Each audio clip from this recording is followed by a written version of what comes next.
Chaque jour, Charles et Carole vous présentent la leçon de l'école du sabbat.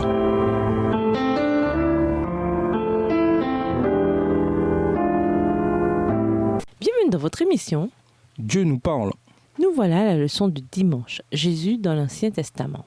Tout au long de ses épîtres, Pierre écrit avec un sentiment de certitude. Il sait de quoi il parle, car il sait de qui il parle. Car, entre autres, il sait que Jésus était celui dont parlaient les prophètes de l'Ancien Testament. C'est la confiance de Pierre dans la parole écrite qui l'a aidé à connaître la parole devenue chair. Jean 1, le verset 14. Dans 1 Pierre 1, les versets 10 à 12, Pierre renvoie ses lecteurs à la Bible hébraïque, aux prophètes d'autrefois et à ceux qu'ils enseignaient sur Jésus. Selon Pierre, le Saint-Esprit a révélé dans l'Ancien Testament deux vérités cruciales sur Jésus, les souffrances de Christ et la gloire qui s'ensuivrait. 1 Pierre 1, verset 11. Vérité que l'on retrouve tout au long de la Bible hébraïque. Qu'enseignent ces textes sur ce que l'Ancien Testament a prédit au sujet de Jésus? Psaume 22, Ésaïe 53, les versets 1 à 12, Zacharie 12, le verset 10 et Zacharie 13, le verset 7, Jérémie 33, les versets 14 et 15 et Daniel 7, les versets 13 et 14. Psaume 22. Mon Dieu, pourquoi m'as-tu abandonné? Mes paroles plaintives sont loin de me procurer le salut. Mon Dieu, je crie le jour, et tu ne réponds pas la nuit, et je ne garde pas le silence. Pourtant, tu es le Saint. Tu sièges au milieu des louanges d'Israël. En toi se confiaient nos pères. Ils se confiaient et tu les délivrais. Ils criaient à toi et ils échappaient. Ils se confiaient en toi et ils n'étaient pas dans la honte. Et moi, je suis un ver et non un homme, le déshonneur des humains et le méprisé du peuple. Tous ceux qui me voient se moquent de moi. Ils ouvrent des lèvres, hochent la tête. Remets ton sort à l'Éternel. L'Éternel te libérera. Il te délivrera puisqu'il l'aime. Oui, tu m'as tiré du ventre maternel, tu m'as confié au sein de ma mère. Verset 11. Sur toi j'ai été jeté, dès les entrailles maternelles. Dès le ventre de ma mère, tu as été mon Dieu. Ne t'éloigne pas de moi quand la détresse est proche, quand personne ne vient à mon secours. De nombreux taureaux m'entourent, des taureaux de Basan m'environnent. Ils ouvrent contre moi leur gueule, comme un lion qui déchire et rugit. Je suis comme de l'eau qui s'écoule, et tous mes os se disloquent. Mon cœur est comme de la cire. Ils se font au milieu de mes entrailles. Ma force dissèche comme l'argile, et ma langue s'attache à mon palais. Tu me réduis à la poussière de la mort, car des chiens m'entourent. Une bande de scélérats rôde autour de moi. Ils ont percé mes mains et mes pieds. Je compte tous mes os. Eux, ils observent. Ils arrêtent leur regard sur moi. Ils se partagent mes vêtements. Ils tirent au sort ma tunique. Et toi, Éternel, ne t'éloigne pas. Toi qui es ma force, viens en hâte à mon secours. Verset 21. Délivre mon âme de l'épée, ma vie du pouvoir des chiens. Sauve-moi de la gueule du lion et des cornes du buffle. Tu m'as répondu. Je publierai ton nom parmi mes frères. Je te louerai au milieu de l'assemblée. Vous qui craignez l'Éternel, louez-le. Vous, toute la descendance de Jacob, glorifiez-le. Tremblez devant lui, vous, toute la descendance d'Israël. Car il n'a ni mépris ni dédain pour les peines du malheureux. Et il ne lui cache pas sa face, mais il l'écoute quand il crie à lui. Tu seras dans la grande assemblée, la cause de mes louanges. J'accomplirai mes vœux en présence de ceux qui te craignent. Les humbles mangeront et se rassasieront. Ils loueront l'Éternel, ceux qui le cherchent. Que votre cœur vive à toujours. Toutes les extrémités de la terre se souviendront de l'Éternel et se tourneront vers lui. Toutes les familles des nations se prosterneront devant sa face, car le règne est à l'Éternel. Il domine sur les nations. Tous les puissants de la terre mangeront et se prosterneront aussi. Devant lui pileront tous ceux qui descendent dans la poussière, ceux qui ne peuvent conserver leur vie. La postérité lui rendra un culte, on parlera du Seigneur à la génération future, on viendra annoncer sa justice au peuple qui naîtra, car l'Éternel a agi. Ésaïe 53, les versets 1 à 12. Qui a cru à ce qui nous était annoncé? À qui le bras de l'Éternel s'est-il révélé? Il s'est élevé devant lui comme un rejeton, comme une racine qui sort d'une terre assoiffée. Il n'avait ni apparence ni éclat pour que nous le regardions, et son aspect n'avait rien pour nous attirer.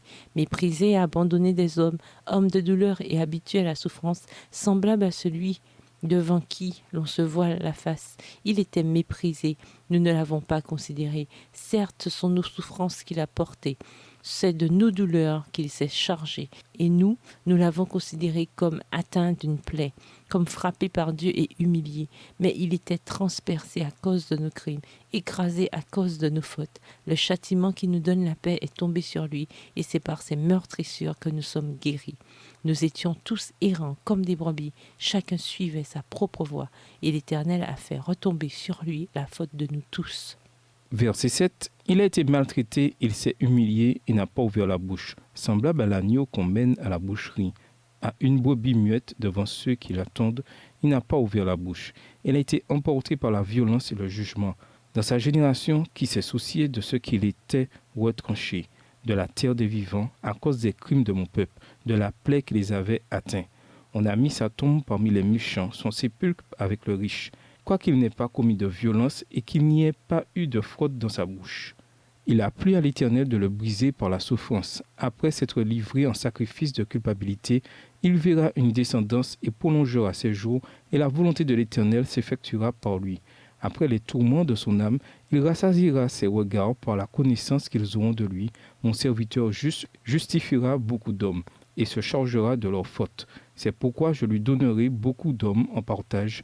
Il partagera le butin avec les puissants, parce qu'il s'est livré lui-même à la mort et qu'il a été compté parmi les coupables, parce qu'il a porté le péché de beaucoup et qu'il a intercédé pour les coupables.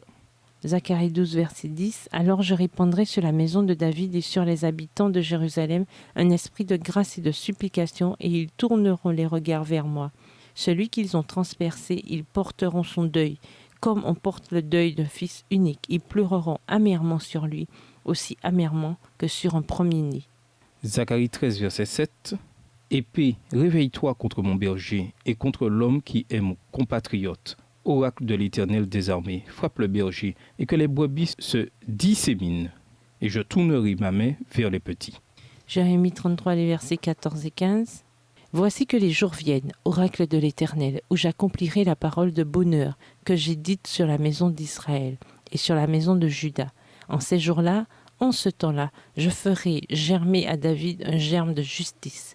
Il pratiquera le droit et la justice dans le pays. Daniel 7, versets 13 et 14. Je regardais pendant mes visions nocturnes, et voici que sur les nuées du ciel arriva comme un fils d'homme. Il s'avança vers l'ancien des jours, et on le fit approcher de lui. On lui donna la domination, l'honneur et la royauté. Et tous les peuples, les nations et les hommes de toute langue le servirent. Sa domination est une domination éternelle, qui ne passera pas, et sa royauté ne sera jamais détruite.